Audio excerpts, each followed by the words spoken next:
सभी को नमस्कार, सभी को Ram Ram. GK with Vikas Suthar YouTube channel पर आप सभी साथियों का हार्दिक स्वागत है। कोई बहुत अपडेट न्यूज़ तो नहीं कह सकता, लगभग आप सबने पता चल गया होगा। आरएस प्री का जो रिजल्ट है वो जारी हो गया। रिजल्ट के ऊपर मैं कोई चर्चा करने यहाँ पर आज इस क्लास के अंदर नहीं आया। मन के अंदर बहुत सारी बातें थी, है ना, तो उन बातों को करने के लिए मैं आपके सामने आया हूँ। और थंबनेल में आपने देख लिया होगा, इस लिस्ट के अंदर जिनके रोल नंबर नहीं आए हैं उन विद्यार्थियों को एक छोटा सा संदेश देने आया। छोटा सा प्रयास है, अपने सुझाव है, मैं जो सोचता हूँ वो मैं बातें आपके सामने रख रहा हूँ। हालांकि हो सकता है कईयों को ये बात अच्छी ना लगे, कईयों को बहुत अच्छी लगी, तो बस एक मेरा एक सुझाव है जो मुझे मन में आया, जो मुझे लगा वो मैं बताने की कोशिश कर रहा हूँ। तो अच्छा लगे ना लगे, जो भी आपका राय है, जो भी आप सोचते हो उस बात को क्लास के बाद उसको मेन कमेंट बॉक्स में आप ज़रूर बताना कि कहाँ तक मैं जो बात कहने जा रहा हूँ वो सही है और कहाँ तक वो बात गलत है। तो छोटा सा प्रयास है। आरएस प्री का रिजल्ट जारी हो चुका है, जैसा कि आप सबको पता है। लगभग जो कट ऑफ जो अपने अंदाज़ा लेकर चल रहे थे उसे बहुत ज़्यादा नहीं लेकिन कुछ ज़्यादा कट ऑफ जो है वो गई है। ये कट ऑफ जो है विभाग ने जारी कर दी थी, है ना। अभी 20 तारीख को जो है ये कट ऑफ जारी की गई थी आरएस प्री का जो रिजल्ट हुआ था। और कट ऑफ के बारे में भी आपने लगभग देख लिया होगा। अगर अपने मेल की बात करें तो जर्नल की जो कट ऑफ है 100 नंबर गई है, 100.69। और इसके अंदर 100 है, लगभग ईडब्ल्यूएस की 100 गई है, एससी की 91 है, एसटी की 94 है, एसटी एसए जो है वो 84.60 है, ओबीसी की लगभग 100 है, जनरल के बराबर है, और एमबीसी की 99 है। इसके अलावा अगर अपने बात करें फीमेल के अंदर, तो फीमेल के अंदर भी लगभग कोई ज़्यादा इतना है नहीं। जर्नल के अंदर 97 नंबर है, ईडब्ल्यूएस में 97 है, एससी 82 कट ऑफ है फीमेल के अंदर, एसटी की 91 है, और ओबीसी महिला की 97.01 जो है वो कट ऑफ लगभग गई है। इसके अलावा विडो कैटेगरी की बात करें तो विडो कैटेगरी के अंदर कट ऑफ जो है वो ये लगभग रही है, आपके सामने है, दिख रहा होगा। वैसे आपने कट ऑफ के बारे में देख लिया होगा, जैसे यहाँ पर जनरल की 33.56 है और ईडब्ल्यूएस की 33 है, ओबीसी 33.60 है, ये कट ऑफ है। उसके अलावा फॉर डीबी पोस्ट जो है उसके अंदर कट ऑफ है, category wise cut off mark है। ये general, EWS, ST, OBC for ex serviceman की कट ऑफ है, लगभग 68 गई है, ओबीसी के अंदर 68 गई है। तो ये लगभग कट ऑफ जो आरएस प्री का जो रिजल्ट जारी हुआ था उसके अंदर कट ऑफ है, लगभग अपने मान सकते हैं कट ऑफ जो है वो यहाँ पर 100 नंबर के आसपास कट ऑफ रही है। जब एग्जाम हुआ था तो एग्जाम के तुरंत बाद अगले दिन तक लगभग कट ऑफ का एक अंदाजा अपने लगा रहे थे। हालांकि जो अंदाजा था उसे कुछ ज़्यादा कट ऑफ रही है। पेपर का जो लेवल था उस हिसाब से अगर देखा जाए तो ठीक ठाक है, कुल मिलाकर बहुत ज़्यादा भी नहीं कह सकते, कम भी नहीं कह सकते। पेपर का जो लेवल था उसके हिसाब से ठीक ठाक ये कट ऑफ रही है। तो ये आरएस प्री की जो कट ऑफ थी।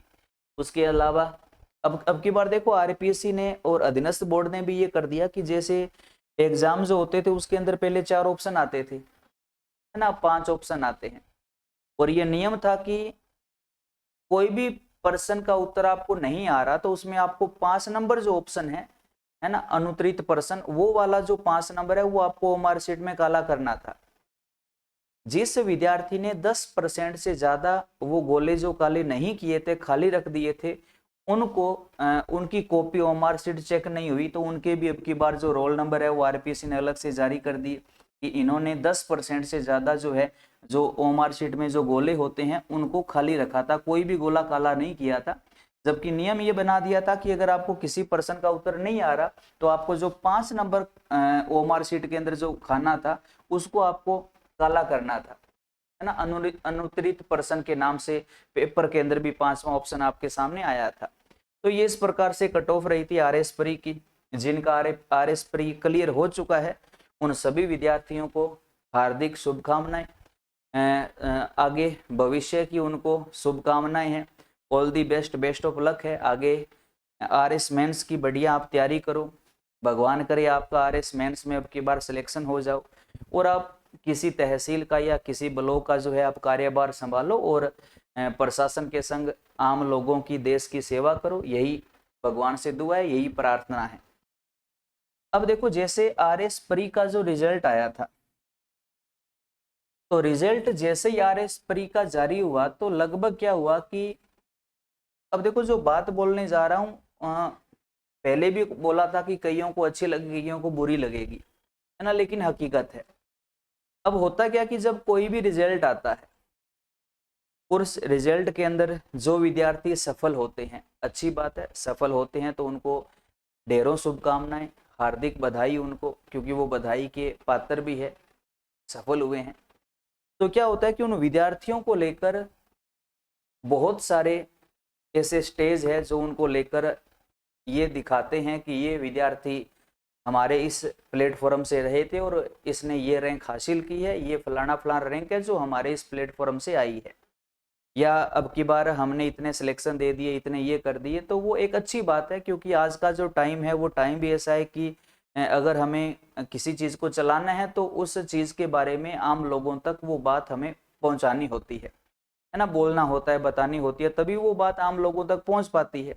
और बाद में आम लोग जो है वो आप तक पहुंच कर पाते हैं कि हाँ, इस बंदे ने इस चीज़ में ये रिजल्ट दिया था तो शायद ये बढ़िया है, तो अपने फिर यहीं पर अपने बच्चों को भी कोचिंग करवाते हैं। होना भी चाहिए, ज़रूरी भी है, आज का जो टाइम है वो टाइम यही कहता है। अगर नहीं करोगे, नहीं बोलोगे तो स्वाभाविक सी बात है, फिर जो बच्चे हैं वो कोई पढ़ने के लिए आपके पास भेजेंगे नहीं, क्योंकि आपकी जो रिजल्ट है, आपका जो परिश्रम है, आपकी जो मेहनत है, वो आम लोगों तक नहीं पहुंच पाएगी, है ना, सीमित दायरे में रह जाएगी। तो वो अच्छा भी है, ठीक भी है। लेकिन मैं ये मानता हूं, जैसे कोई भी मान लो संस्थान है, उस संस्थान के अंदर अगर मान लो किसी बैच के अंदर 100 विद्यार्थी है, ठीक है, अब जो 100 विद्यार्थी है, मान लो इसमें से 20 विद्यार्थी जो है इनका गवर्नमेंट जॉब में सिलेक्शन हो जाता है, ठीक है, फाइनल सिलेक्शन हो गया, गवर्नमेंट जॉब लग गए। तो अब हमारी धारणा यह है कि हम 100 में से इन 20 विद्यार्थियों को हम आगे लेकर आएंगे, है ना, इनके बारे में हम बताएंगे, इनकी फोटो भी दिखाएंगे, इनके बारे में सबको बताएंगे, है ना। जबकि बाकी के जो 80 विद्यार्थी है उनको हम एक प्रकार से भूल जाते हैं। सही कह रहा हूं, हकीकत है, हम केवल 20 को पहचानेंगे, बाकी 80 को भूल जाएंगे। बहुत ज्यादा गलत है। मुझे ये लगता है कि जो 80 विद्यार्थी है, इन विद्यार्थी में ज्यादा नहीं कह सकता, लेकिन कम से कम 90% विद्यार्थी ऐसे जरूर थे जिन्होंने 20% जो विद्यार्थी है उनके जितनी या उनसे अधिक मेहनत की थी। कोई कारण रहा होगा एग्जाम हॉल के अंदर, या तो उनके दिमाग के अंदर मान लो कोई टेंशन थी, या वो पेपर उस माहौल के अंदर वो विद्यार्थी सेट नहीं हो पाया, तो जाने अनजाने में उससे गलतियां हो गई और वो इन 20 से वो विद्यार्थी पीछे रह गए। लेकिन इसका मतलब ये नहीं कि जो 80 जो इस 20 के अंदर जो काउंट नहीं हुए थे, जो असफल रह गए थे, उन्होंने मेहनत नहीं की। 90% जो विद्यार्थी है वो मेहनत इन 20 से हकीकत में उन्होंने ज्यादा की थी, है ना, लेकिन कोई कारण रहा होगा, वो पीछे रह गए होंगे। तो इसमें इन विद्यार्थियों की कोई गलती मैं नहीं मानता कि विद्यार्थियों की गलती है। मेहनत वो उनके बराबर की कर रहे हैं, उनसे ज्यादा भी की होगी, लेकिन फिर भी रह गए। तो होना ये चाहिए कि जो 20 सिलेक्ट हो गए वो अच्छी बात है, उनको आप दिखाओ। लेकिन जो 80% विद्यार्थी जो असफल हो गए, इन 80% विद्यार्थियों से संपर्क करो, इनको मोटिवेट करो और इनको आगे बढ़ने के लिए प्रेरित करो, और उनको दोबारा उन 80 के ऊपर इतना बढ़िया ध्यान दो कि अगली बार ये 20 वाली संख्या आपकी सीधे 80 पर आ जाए, है ना। जबकि अपनी धारणा क्या है कि अपने 20 को लेकर आएंगे, 80 को पहले छोड़ देंगे, 80 के ऊपर अपने बिल्कुल भी ध्यान नहीं देंगे। तो मुझे ये लगता है कि बहुत ज्यादा गलत है, ऐसा नहीं होना चाहिए, क्योंकि जो असफल विद्यार्थी होता है वो भी सफल विद्यार्थियों के जितनी ही मेहनत करता है, उतनी ही वो कठोर मेहनत करता है। जो 20% विद्यार्थी जो सफल हो गए थे, उनकी जो घर की परिस्थिति है शायद उनसे भी दयनीय परिस्थिति इन 80 स्टूडेंट में से लगभग 30-40 की होगी। आर्थिक स्थिति बहुत ज्यादा कमजोर रही होगी, या आसपास में या घर के अंदर ऐसा कोई पारिवारिक माहौल होगा जिसमें उनके दिमाग में कोई टेंशन रह रही होगी, जिसके कारण वो पेपर के अंदर, उस एग्जाम हॉल के अंदर जो 2-3 घंटे का टाइम है उसके अंदर वो सही रूप में ढल नहीं पाए। और जाने अनजाने में उनसे कोई पर्सन गलत हो गए, जो आ रहे थे और वो रह गए थे। तो उन विद्यार्थियों को भी मुझे ये लगता है, एक का नहीं कह रहा, सभी शिक्षण संस्थानों को इसमें एकजुट होना चाहिए और जो असफल विद्यार्थी है उनको मोटिवेट करके उनके साथ उनको आपस में फिर से वापस जोड़ना चाहिए, उनके ऊपर मेहनत करनी चाहिए। उनको 80% जो असफल है उनको भी ये लगना चाहिए कि हाँ हम भी है कुछ, जो हम भी कुछ आगे कर सकते हैं। जबकि वर्तमान क्या है कि वर्तमान हम ऐसा माहौल बना देते हैं कि 80 जो है उनके दिमाग में ये सेट हो जाता है कि हम तो कुछ कर ही नहीं सकते, है ना। जो बाद में शायद उनको गलत कदम उठाने के लिए भी उनको कह सकते हैं कि वो कहीं ना कहीं होते हैं जो गलत। ऐसा नहीं करना चाहिए, क्योंकि देखो सिंपल सी बात है कि प्रत्येक जो काम होता है ना वो प्रत्येक व्यक्ति के बस का नहीं होता ना। एक व्यक्ति के अंदर 1 या 2 काम करने की जो है वो क्षमता होती है, उसमें वो दी बेस्ट होता है। लेकिन प्रत्येक व्यक्ति प्रत्येक काम करने की कोशिश जरूर कर सकता है। सरकारी जो नौकरी है, ये सरकारी नौकरी एक जीवन का हिस्सा है ना, जीवन नहीं है।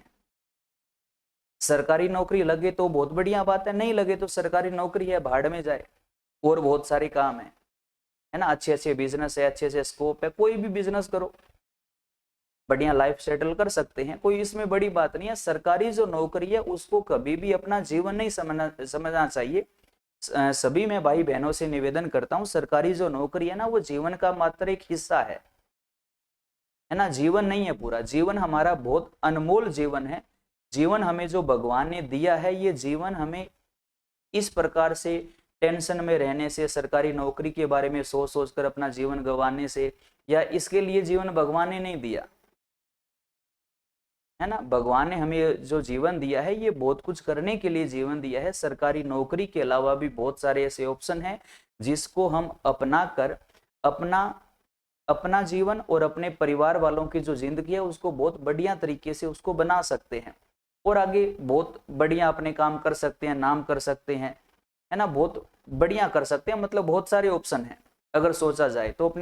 तो मैं सभी भाई बहनों से निवेदन करना चाहता हूं कि जब भी किसी परीक्षा में असफल होते हो तो असफल होने के बाद ये मत सोचा करो कि हमारी जिंदगी तो खत्म हो गई, है ना, पता नहीं अब आगे क्या होगा, कौन है जो क्या कहेगा, है ना।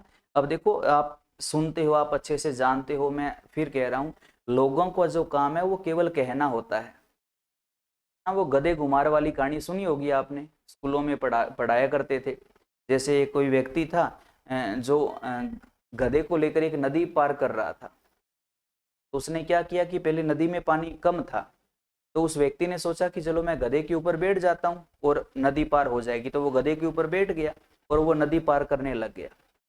आसपास के जो लोग हैं उसको देखकर आपस में बोलने लगे कि देखो ये इंसान जो है ये कितना कठोर दिल का है, एक जीव के ऊपर दया नहीं करता, पानी को पार कर रहा है, गधे के ऊपर बैठ कर रहा है। गधा बेचारा कितना परेशान हो रहा होगा, नदी को भी पार कर रहा है, उसके ऊपर इतना बोझ इस व्यक्ति ने अपना दे रखा है। तो उस व्यक्ति ने वो बात सुन ली।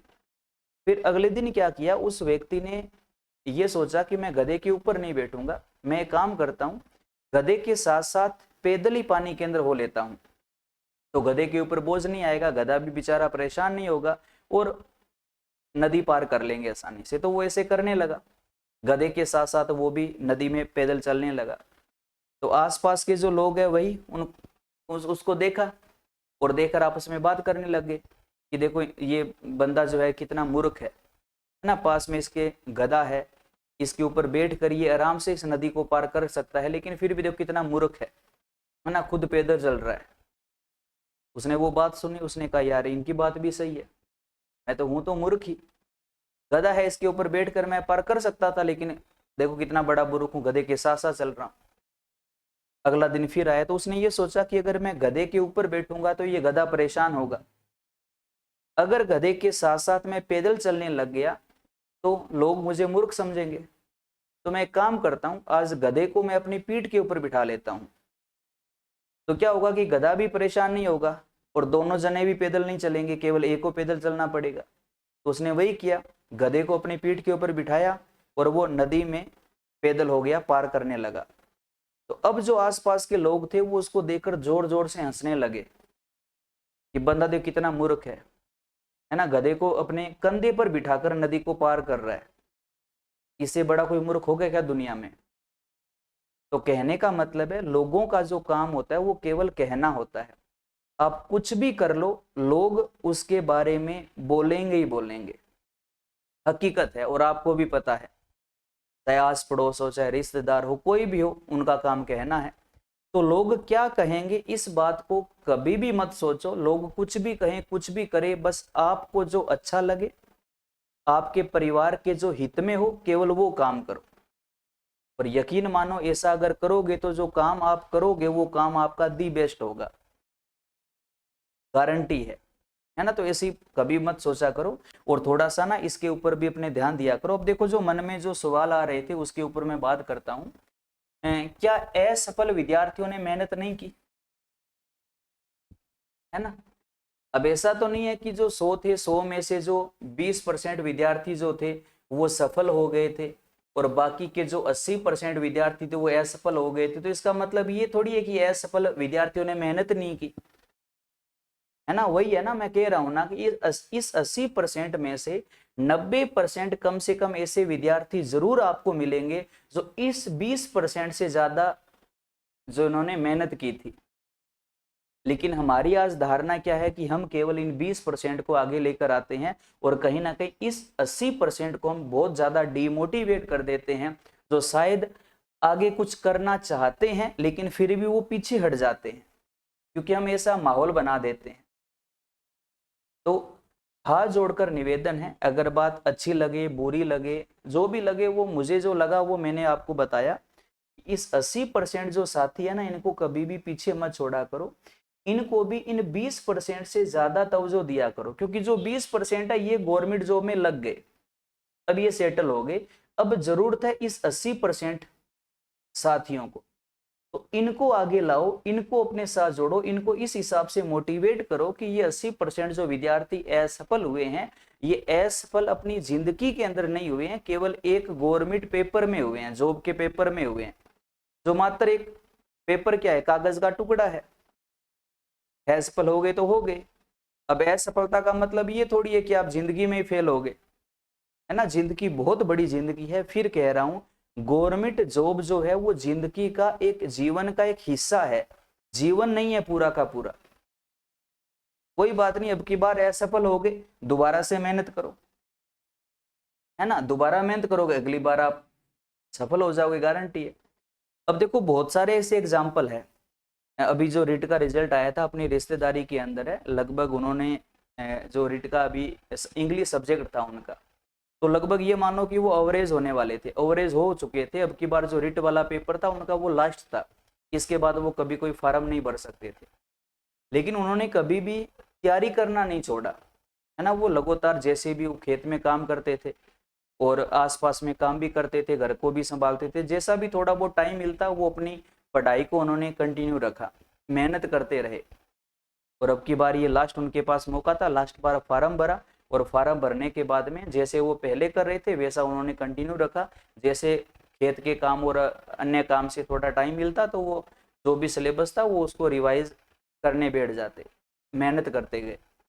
और अब की बार देखो, भगवान की कृपा से उनका इंग्लिश के अंदर, रिट के अंदर फाइनल सिलेक्शन भी हो गया और घर के पास में ही उनको पोस्टिंग भी मिल गई, है ना। ऐसे बहुत सारे एग्जाम्पल है, क्योंकि कई बार ऐसा होता है कि भगवान जो है ना वो हमारे लिए कुछ बहुत बड़ा सोच के रखता है ना, और हम उस चीज को समझ नहीं पाते।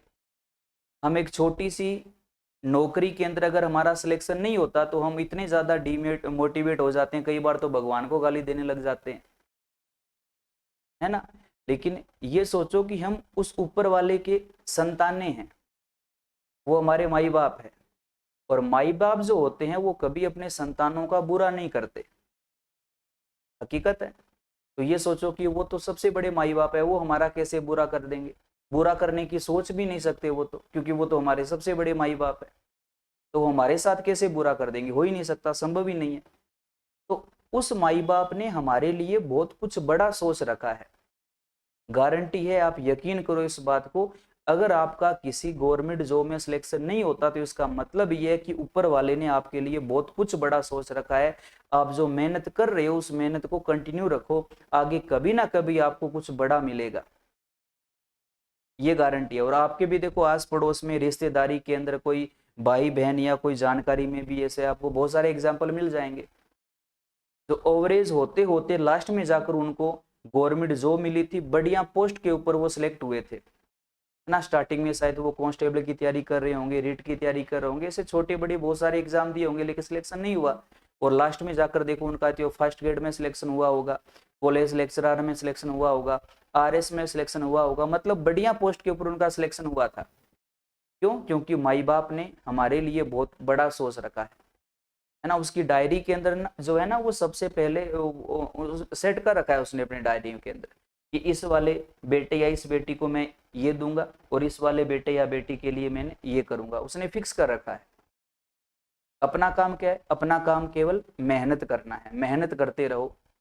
उस वाले ने फिक्स कर रखा है कि इसको मैंने क्या देना है, कब देना है और कैसे देना है। हमारा काम केवल मेहनत करना है। तो वैसे भी और बाकी भी संस्थानों से निवेदन है कि ऐसा मत किया करो। सफल विद्यार्थी है उनको आप आगे लेकर आओ, बहुत बढ़िया बात है, लेकर आना भी चाहिए, टाइम की मांग है। लेकिन जो असफल हो गए उनके लिए भी प्रत्येक सेशन में प्रत्येक क्लास में ऐसा कुछ बोला करो कि वो भी मोटिवेट हो, उनको भी ये लगे कि हाँ ये हमारे साथ है और हम आगे जरूर सफल होंगे और हमें आगे फिर मेहनत करनी चाहिए। उनको बिल्कुल भी मत छोड़ा करो। तो ये धारणा भी गलत है। मुझे ये लगता है कि इसके अंदर थोड़ा सा सुधार होना चाहिए, प्रयास करना चाहिए। सफल विद्यार्थी अगर आपके हैं तो असफल विद्यार्थी किसके हैं, है ना। ये भी एक बहुत बड़ा प्रश्न था जो मेरे दिमाग में आ रहा। जैसे बोला ना कि जो सफल हो गए विद्यार्थी जिनकी बढ़िया रैंक आ गई उनको तो अपने बड़े बड़े पोस्टर के अंदर सबके सामने लेकर आते हैं, और अच्छा है, लाना भी चाहिए, जरूरी भी है, होना भी चाहिए। लेकिन जो असफल हो गए उन विद्यार्थियों की ना तो हमें संख्या बताई जाती है, ना रिजल्ट के बाद उनका कोई अता पता किया जाता है कि वो अब क्या कर रहे हैं, उनकी घर की परिस्थिति क्या है, किस कंडीशन में है, क्या उनके ऊपर बीत रही है, उनके घर वालों पर क्या बीत रही है ना। ऐसा शायद ही कोई करते होंगे। हाँ, बहुत सारे संस्थान हैं जो ऐसा करते भी हैं। असफल जो विद्यार्थी है उनके पास वो उनके पहुंच भी करते हैं, उनसे बातें भी करते हैं, उनको मोटिवेट भी करते हैं, और बहुत सारे ऐसे सेमिनारों का आयोजन भी करते हैं जो उनके लिए एक बढ़िया मानता हूँ अच्छा काम करते हैं। लेकिन बहुत सारे ऐसा नहीं भी करते।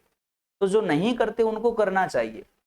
जो असफल विद्यार्थी हुए हैं उन तक पहुंचना चाहिए, उनकी संख्या क्या है उसके ऊपर जरूर एक बार अपने आप को मूल्यांकन करना चाहिए, उस संस्थान को, उस अध्यापक को, शिक्षक को, कि जो असफल हुए हैं उन असफलता का कारण क्या था। और मैं यकीन के साथ कह सकता हूं कारण में आपको कभी ये कारण नहीं मिलेगा कि उन्होंने मेहनत नहीं की। 90% में, हाँ कोई 5-10% ऐसा हो सकता है, लेकिन 90% विद्यार्थियों में ये कारण आपको नहीं मिलेगा कि वो असफल इसलिए हो गए क्योंकि उन्होंने मेहनत नहीं की। गारंटी है, पता कर लेना। अन्य कारण क्या हो सकते हैं? देखो अन्य कारण बहुत सारे हैं। पारिवारिक परिस्थिति हो सकती है, आर्थिक स्थिति हो सकती है, या कुछ ऐसा एग्जाम से ठीक पहले ऐसा कुछ कोई घटना हो गई हो जिससे उस विद्यार्थी का जो दिमाग है वो डाइवर्ट हो गया हो, जिसके कारण वो एग्जाम हॉल के अंदर ढंग से उस पेपर को पढ़ ना पाया हो, या वो 2-3 घंटे जो है वो ढंग से वहां पर उस एग्जाम को दे ना पाया हो, और बहुत से कारण हो सकते हैं। तो जो कारण है उन कारणों का मुझे ये लगता है कि पता करना चाहिए। अगर उसकी पारिवारिक स्थिति बढ़िया नहीं है और उसने मेहनत अगर बढ़िया की है तो उसको उस हिसाब से फिर संस्था में लाकर उसको जो भी शुल्क वगैरह जो है उसको कम करके उसको फिर से तैयारी करने के लिए मोटिवेट करना चाहिए, हर संभव उसकी सहायता करनी चाहिए। और जो सफल है उनकी चर्चा करो, अच्छी बात है, करनी भी चाहिए। लेकिन जो असफल है उन विद्यार्थियों के लिए भी हर सेशन में, हर सेमिनार में जरूर बोला करो, उनको भी मोटिवेट करना चाहिए ताकि वो भी फिर दोबारा आगे आए, हौसला करे, हिम्मत करे, और वो भी फिर दोबारा से मेहनत करना स्टार्ट कर दे, है ना। ऐसा होना चाहिए, मुझे ये लगता है। बाकी आपकी राय क्या है जरूर बताइए, कमेंट करके जरूर बताइएगा। विद्यार्थियों की असफलता की जिम्मेदारी कौन लेगा, है ना। जो सफल हो गए वो हमारे थे, तो जो असफल है वो किसके थे? है ना। तो असफल जो विद्यार्थी है उनकी भी जिम्मेदारी हमें लेनी पड़ेगी। अगर इनकी जिम्मेदारी हमने ले ली तो गारंटी है असफलता वाला जो रेशो है वो अपने आप कम होने लग जाएगा। क्योंकि अगर जिम्मेदारी ले ली तो बच्चों को कहीं ना कहीं दिमाग में ये उनके कहीं ना कहीं बात बैठ जाएगी कि हाँ हमने कहीं गलती नहीं की, हमने मेहनत की है, कोई और कारण रहा होगा जिसके कारण हमारा सिलेक्शन नहीं हुआ, तो हमने मेहनत की है तो हम दोबारा मेहनत करते हैं और अगली बार सिलेक्ट होकर दिखाते हैं। अब इसका मतलब ये नहीं कि असफलता की जिम्मेदारी कौन लेगा, तो असफलता की जिम्मेदारी वो शिक्षण संस्थान लेगा, वो अध्यापक लेगा या उसके परिवार वाले लेंगे। इसका कहने का मतलब मेरा ये नहीं है। केवल कहने का मतलब ये एक ही मतलब है कि अगर आप ऐसा कर लोगे तो स्टूडेंट के दिमाग में जो गलत धारणाएं हैं वो नहीं जाएगी। गलत धारणा क्या है? उसके दिमाग में ये नहीं जाएगा कि स्टूडेंट की गलती से या उसने कोई मेहनत नहीं की इसलिए वो असफल हो गया। अगर ऐसा हम कर लेंगे तो उसको ये लगेगा कि हाँ मैंने मेहनत की थी, कोई और कारण रहा होगा जिसके कारण मेरा सिलेक्शन नहीं हो पाया। अब इससे क्या होगा? इससे ये होगा कि वो स्टूडेंट दोबारा से मोटिवेट अपने आप ही होगा और वो दोबारा से मेहनत करना शुरू कर देगा और फिर आगे भविष्य में गारंटी है उसका सिलेक्शन 101% हो जाएगा।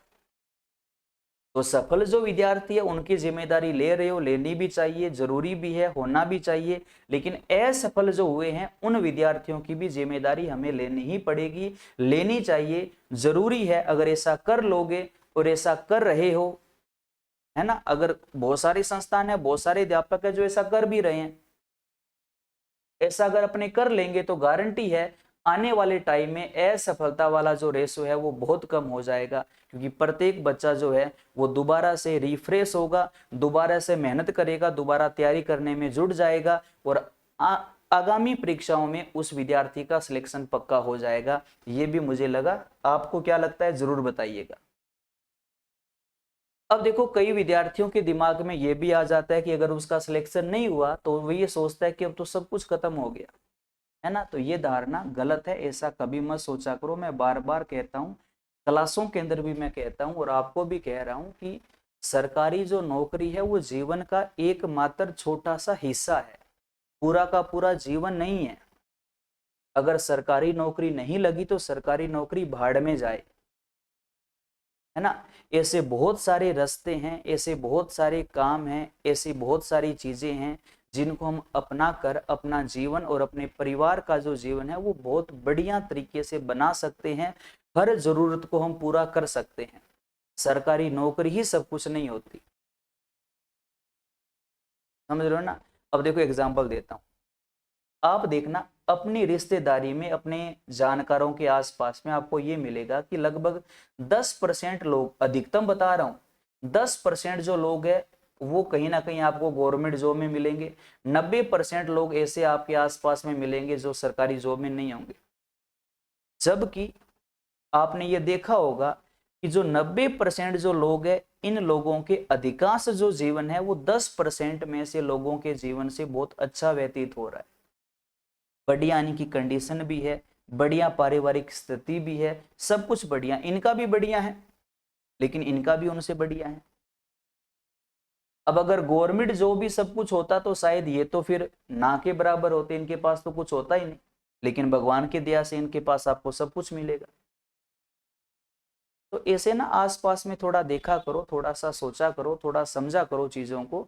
अपने ऊपर किसी भी चीज को हावी मत होने दिया करो। असफलता का मतलब ये नहीं होता कि आप अगर किसी परीक्षा में असफल हो गए तो आप अपने जीवन में ही असफल हो गए, कभी ऐसा मतलब नहीं होता। जीवन जो दिया है वो भगवान ने बहुत सोच समझकर हमें ये एक, कह सकते हैं ना, एक बहुत शानदार अपने को एक गिफ्ट दिया है। जिंदगी जो है ना वो बड़ी सुंदर जिंदगी है और इस जिंदगी के अंदर हमें बहुत कुछ करना है।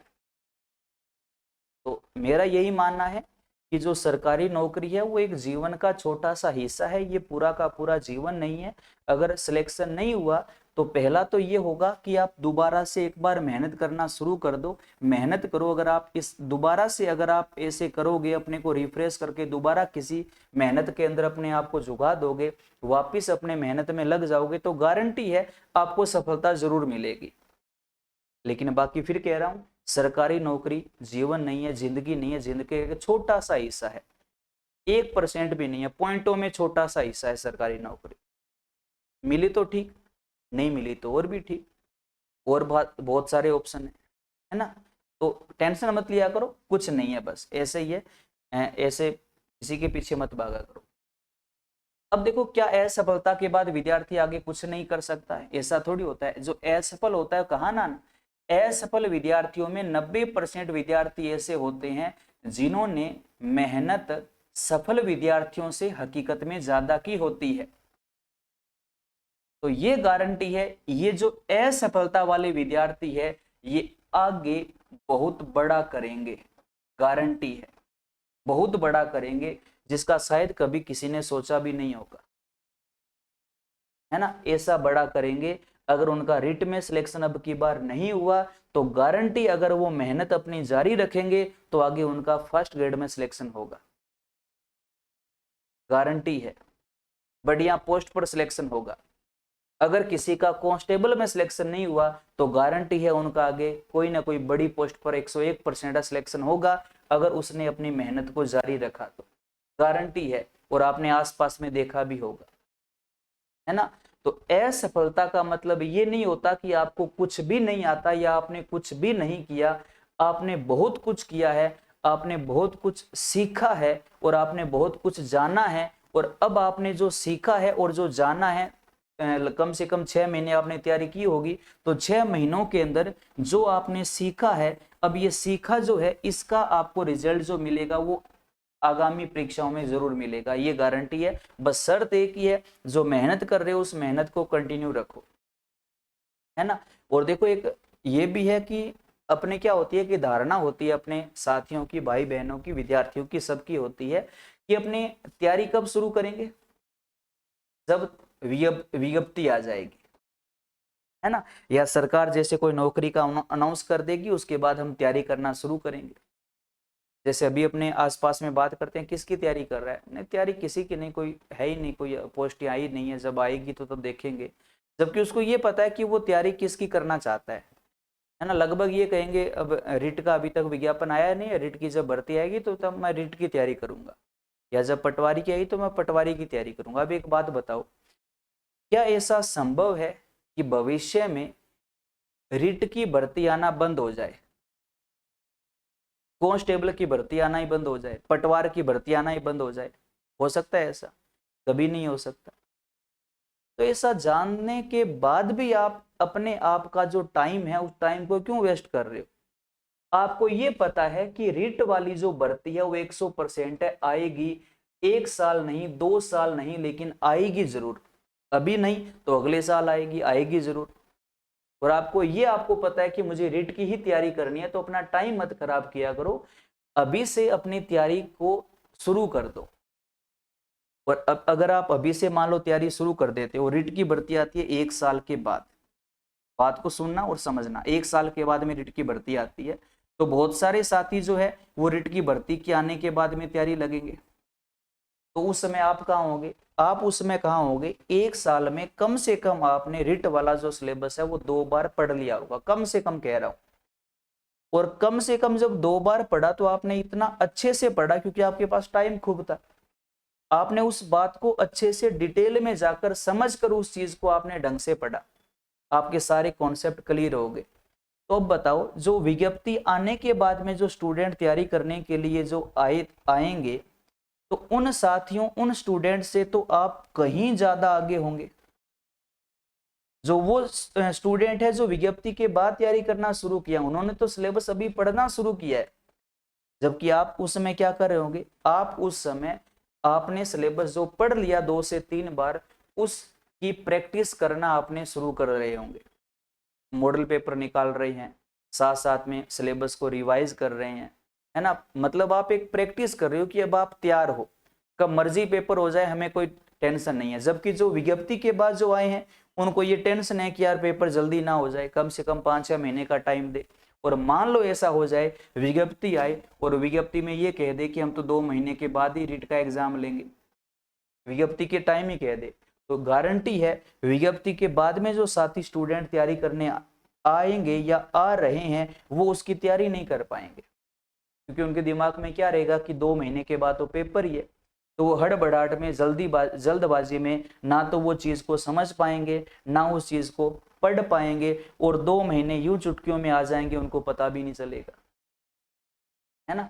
तो कहने का मतलब है, अगर आपका ये फिक्स है कि मुझे इसकी तैयारी करनी है, तो आप है ना उस विज्ञप्ति की, उस भर्ती की, कब अनाउंस होगी, कब विज्ञप्ति जारी होगी, कितने पद आएंगे, कब एग्जाम होगा, इस चीज का कभी भी इंतजार मत किया करो। इंतजार करने वालों को उतना ही मिलता है जो मेहनत करने वाले छोड़ जाते हैं। सुन रखी होगी लाइन, इस पर अमल भी कर लिया करो। तो आज आप एक तो ये कसम खाओ कि मैं जिसकी भी तैयारी कर रहा हूं या जिसकी भी तैयारी मैं करना चाहता हूं उसकी तैयारी मैं आज से ही शुरू कर दूंगा। दीपावली के बाद शुरू करूंगा, सोमवार से पढ़ना शुरू करूंगा, मंगलवार से पढ़ना शुरू करूंगा, 1 तारीख से पढ़ना शुरू करूंगा, फलाने फलाने की शादी है उस शादी के बाद पढ़ना शुरू करूंगा, है ना। तो वो बाद में शुरू करूंगा, वो बाद वाला बाद में ही रहेगा। अभी से इसी टाइम से पढ़ना शुरू कर दो। जिसकी तैयारी करना चाह रहे हो उसका सिलेबस उठाओ, सिलेबस में क्या क्या है उस सिलेबस के हिसाब से पढ़ना शुरू कर दो। ये मत देखो कि कब विज्ञप्ति आएगी, कब एग्जाम होगा, वो होगा, ये पक्का है कि ये विज्ञप्ति आएगी, आपको भी पता है। भर्ती आएगी, भर्ती आएगी तो पेपर भी होगा, पेपर होगा तो रिजल्ट भी आएगा, रिजल्ट आएगा तो गवर्नमेंट जॉब में हमारा सिलेक्शन भी होगा, पता है ना। फिर टाइम क्यों खराब कर रहे हो। तो ऐसा टाइम मत खराब किया करो। जिसकी भी तैयारी करना चाहते हो उसकी तैयारी अभी से शुरू कर दो। कोई शुभ मुहूर्त मत देखो, शुभ दिन मत देखो, तारीख मत देखो, वार मत देखो, आसपास में परिवार में रिश्तेदारी में कोई शादी वगैरह का मत देखो कि उसके बाद पढ़ूंगा, होती रहेगी, है ना। अगर आप ये मान लो कि अगर शादी में आप नहीं गए तो क्या होगा, वो शादी नहीं होगी है ना। किसी काम में अगर हम नहीं जा रहे तो क्या वो काम नहीं होगा, होगा वो तो। अगर हम नहीं जा रहे तो वो काम और ज्यादा बढ़िया होगा, है ना। तो ऐसा टाइम अपना वेस्ट मत करो। तैयारी जिसकी करनी है उसकी तैयारी अभी से शुरू कर दो। अपने आप को क्लियर कर लो कि मुझे आगे जिंदगी में यही करना है। अब देखो, जो भी मैंने जो बातें बताई है, इन बातों के अंदर कौन क्या कर सकता है, शिक्षण संस्थान क्या कर सकती है। देखो, शिक्षण संस्थान का इसके अंदर रोल है। शिक्षण संस्थान ये कर सकती है, मेरी ये मानना है और मेरी ये राय है। अगर आपको अच्छी लगे तो बढ़िया, नहीं लगे तो कोई दिक्कत नहीं। लेकिन मुझे ये लगता है कि जो असफल विद्यार्थी है उन विद्यार्थियों से संपर्क करना चाहिए। असफल क्यों हुए उन कारणों को जानना चाहिए। अगर उनकी पारिवारिक स्थिति उस विद्यार्थी की ठीक नहीं है तो उनको हर संभव जो भी है उसकी सहायता करनी चाहिए।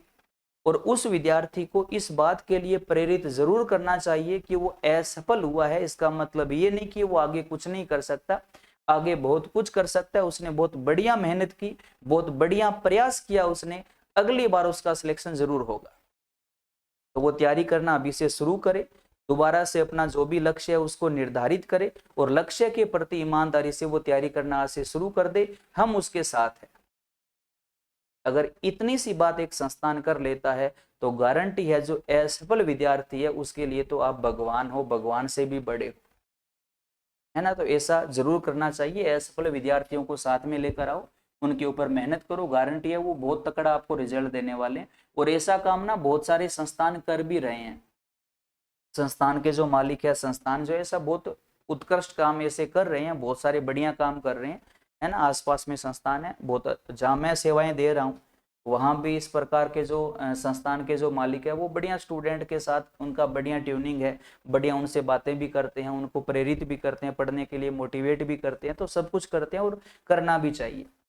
माता पिता व परिवार वाले, अब देखो, विद्यार्थी का जो मेन केंद्र बिंदु होता है वो सफल असफलता केंद्र कहीं ना कहीं उसमें जो हिस्सेदारी होती है वो अभिभावकों की बहुत बड़ी होती है, माता पिता की उसमें बहुत बड़ी भागीदारी होती है। अगर ये मेरी क्लास अगर कोई माता पिता सुन रहे हैं तो उनसे हाथ जोड़कर निवेदन है, अपने खुद के जो सपने हैं उन सपनों को अपने बच्चों के ऊपर मत थोपो, है ना। अगर आपके सपने हैं तो कोई बात नहीं, आपके सपने हैं, आपका वो बच्चा है, आपकी वो संतान है, वो हर संभव प्रयास करेगा और कर भी रहा है कि आपके प्रत्येक सपने को मैं पूरा करूं, है ना। अपने माता पिता को मैं खुश रखूं, मैं माता पिता को हर एक सुख सुविधा दूं, हकीकत है। और भाई बहन जो क्लास देख रहे हैं उनको भी पता है।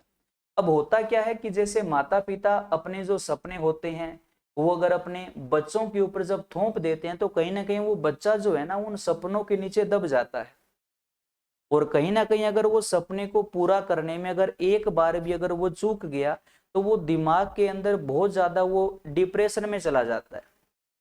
उसको ये लगता है कि मैं तो बस नालायक हूं, मैं तो कुछ भी नहीं कर सकता, है ना। तो हाथ जोड़कर निवेदन है कि गार्जियन जो होते हैं, जो अभिभावक है, माता पिता जो है ना, उनको अपने बच्चों के साथ हमेशा खड़ा रहना चाहिए। और जो बच्चे का मन करे, बच्चे का जो दिमाग कहे, बच्चा जो करना चाह रहा है उसके प्रति माता पिता को उस बच्चे के साथ में खड़ा रहकर उसको उसके प्रति मोटिवेट करना चाहिए कि हाँ तू जो करना चाह रहा है, जो या तू कर रहा है वो बहुत बढ़िया है, करता रहे, हम तेरे साथ है। और हर संभव उसको सपोर्ट भी करनी चाहिए, है ना। अपने जो सपने हैं अपने बच्चों के ऊपर नहीं थोपने चाहिए। अब देखो ये मैंने ये अनुभव किया है कि कई बार क्या होता है कि जैसे अपने माता पिता का सपना होता है कि मेरा जो बेटा है वो टीचर लगेगा, गवर्नमेंट जॉब लगेगा, ये माता पिता का सपना है। और माता पिता ने ये अपना जो सपना है अपने बच्चे को बता दिया, एक बार बता दिया, अच्छी बात है, उस बच्चे ने समझ लिया, वो उसके प्रति ईमानदारी से वो काम करना शुरू कर दिया। लेकिन यही बात अगर हम रोज रोज अपने बेटे को बोलेंगे, अपनी बेटी को बोलेंगे, रोज रोज उसको ये एग्जाम्पल देंगे कि फलाना फलाना का बेटा या बेटी गवर्नमेंट जॉब वो टीचर लग गया, आज वो टीचर लग गया, वो भी टीचर लग गया, हमारे तो पता नहीं कब ये सपने पूरे होंगे, अगर मतलब इस प्रकार की अगर बातें जब बोलते हैं तो कहीं ना कहीं बेटा या बेटी जो है ना वो बहुत ज्यादा ऐसे दिमाग के अंदर कहीं ना कहीं उनको ये लगता है कि शायद मैं नहीं हूं, है ना, शायद मैं नालायक हूं या मैं ये नहीं कर सकता, वो लग गया, मैं लगूंगा या नहीं लगूंगा, पता नहीं मेरा क्या होगा, अब की बार सिलेक्शन हो पाएगा कि नहीं हो पाएगा। इस चक्कर में क्या होता है कि वो मेहनत बहुत अच्छी करता है, लेकिन इस चक्कर में क्या होता है कि वो एग्जाम जो होता है ना वो सही ढंग से नहीं दे पाता, क्योंकि दिमाग में कहीं ना कहीं उसके दिमाग में बहुत सारी बातें चल रही होती है ना। उसने भी अपने दिमाग में बहुत सारे सपने पाल रहे होते हैं कि अब की बार मेरा सिलेक्शन हो जाएगा, मेरे मम्मी पापा इतने ज्यादा खुश होंगे, मैं ये करूंगा वो करूंगा। उस चक्कर में क्या होता है कि वो मेहनत तो करता है लेकिन उस मेहनत को अंजाम तक नहीं पहुंचा पाता, है ना। तो मेरा ये हाथ जोड़कर निवेदन है कि अपने बच्चों के ऊपर कभी भी अपने सपनों को थोपा नहीं करते, बच्चों को बढ़िया गाइडलाइन दो, बच्चों को बढ़िया संस्कार दो, है ना। बड़ों को प्यार करना सिखाओ, आदर करना, मान सम्मान करना सिखाओ, बेटियों का मान सम्मान करना सिखाओ, है ना। अच्छे अच्छे संस्कार दो।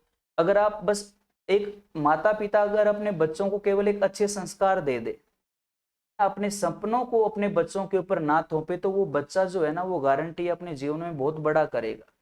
तो कुल मिलाकर कहने का मतलब है कि माता पिता जो है वो बच्चों का विशेष ध्यान रखे, उनके ऊपर इतना ज्यादा दबाव ना दे अपने सपनों को पूरा करने का, जबकि वो सपने हैं माता पिता के, कभी उनके ऊपर दबाव नहीं देना चाहिए। भविष्य में सफल, अब जो भी बातें बताई है, मेहनत कंटिन्यू रखो। सरकारी जो नौकरी है वो एक जीवन का एक हिस्सा है, पूरा जीवन नहीं है। जो भी आपने मेहनत की है, आपने मेहनत बहुत शानदार की है, इस मेहनत का परिणाम अगर अभी नहीं मिला तो आगे आपको जरूर मिलेगा, है ना। आप बहुत कुछ कर सकते हो, बस उस चीज को कंटिन्यू रखो, भविष्य में सफलता 101% आपको जरूर मिलेगी।